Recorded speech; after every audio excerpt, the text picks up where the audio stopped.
Have you ever bought something just because a website offered free shipping? What about falling for a buy one get one free deal? Or overspending on a limited time offer?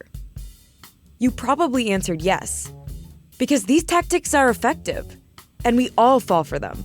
Repeatedly in our consumer insights data, we see this high demand for promotions, for discounts, for value. It's called spaving, or spending more to save more. But it's a financial pitfall that could seriously affect your wallet if left unmanaged. And it's especially attractive to cash-strapped Americans during high inflationary times. If you're putting those purchases on a credit card that you can't pay off in full at the end of the month, then you're spending about 20% or more in interest, which will quickly erase any savings.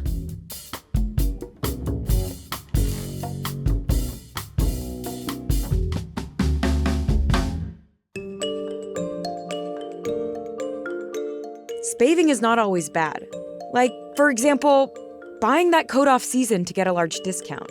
If it's something that you actually need, particularly if it's not perishable and it's consistent with our goals, then spaving can be okay. It's when retailers come up with ideas that you haven't thought about or buying things that you hadn't considered. Creating that sense of FOMO, that sense of urgency, is a really great trick to get people to act right away. I think the acute nature of offering the discount, if it's limited time only, if it feels urgent or exclusive, that can really trigger the almost impulse. This is kind of a new wave of impulse shopping in some manners. And retailers strategize to get customers to spend more. In fact, there's a whole field of study devoted to it: consumer psychology.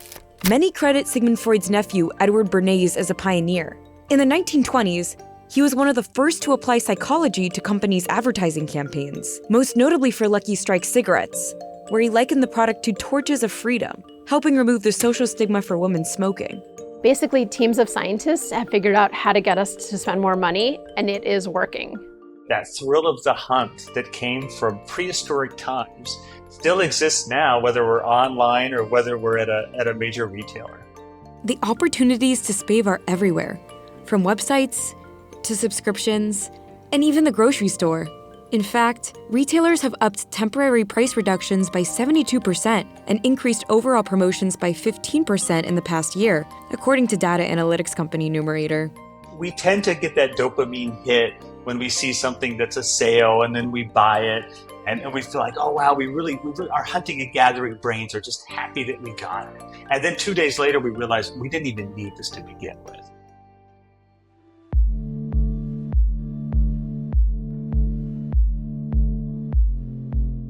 A 2023 poll by online discount hunter Slick Deals found that among those surveyed, Americans' impulse spending has somewhat cooled due to inflation, but that shoppers were falling victim to deals more than before. We are spending more on impulse purchases than we have in years. And since the pandemic, we are more tuned in to our favorite retailers. 52% of consumers surveyed by CI&T in 2023 ranked prices and discounts as some of the top reasons they remain loyal to a retailer.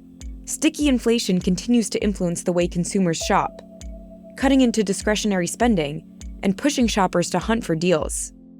The Consumer Price Index was up 3.4% in April 2024 year over year, but had a slightly lower increase from the year-over-year rise in March.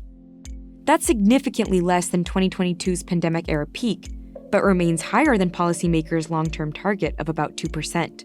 While consumers have this really reactive mindset and cost-conscious mindset, they're also excited by the fact that inflation is coming down, and they have this scarcity mindset still coming out of the pandemic where they're kind of hoarding a little bit. And when they see these deals, they think, oh, during peak pandemic, I needed to stock up on items and I needed to collect the best deals and discounts because not everything was immediately available to me.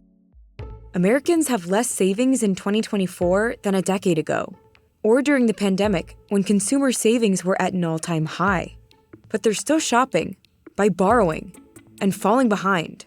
Credit card debt reached a whopping $1.12 trillion in May 2024, up more than 13% from the prior year.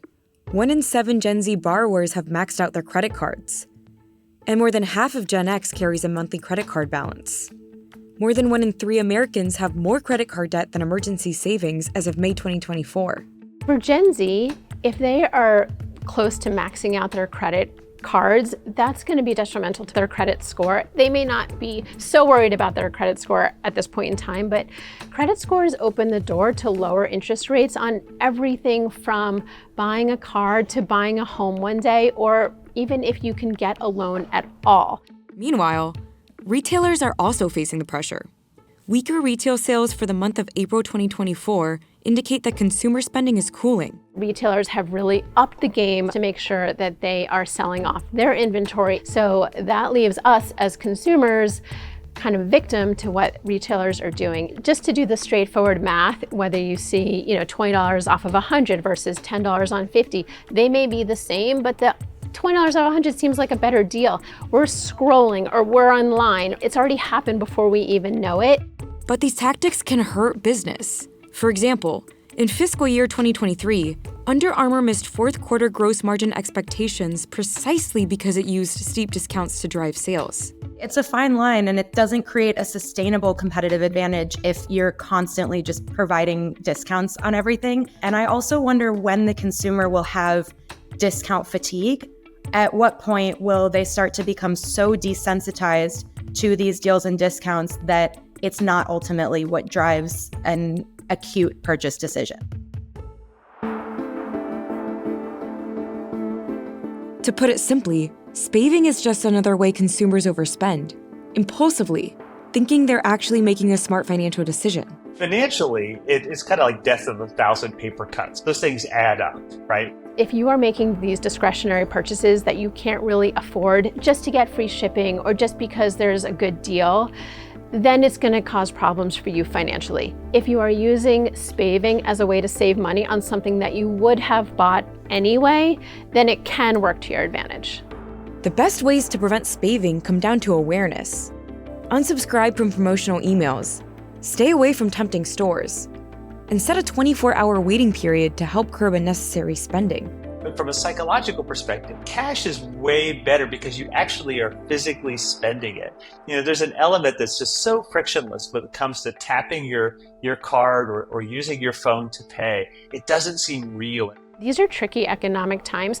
Companies don't want to be stuck with excess inventory, and consumers are fighting higher prices. So it works to your advantage to kind of wait for a deal. The best thing to do is kind of meet in the middle. Buy the things that you intend to buy and need, but wait until there's a sale.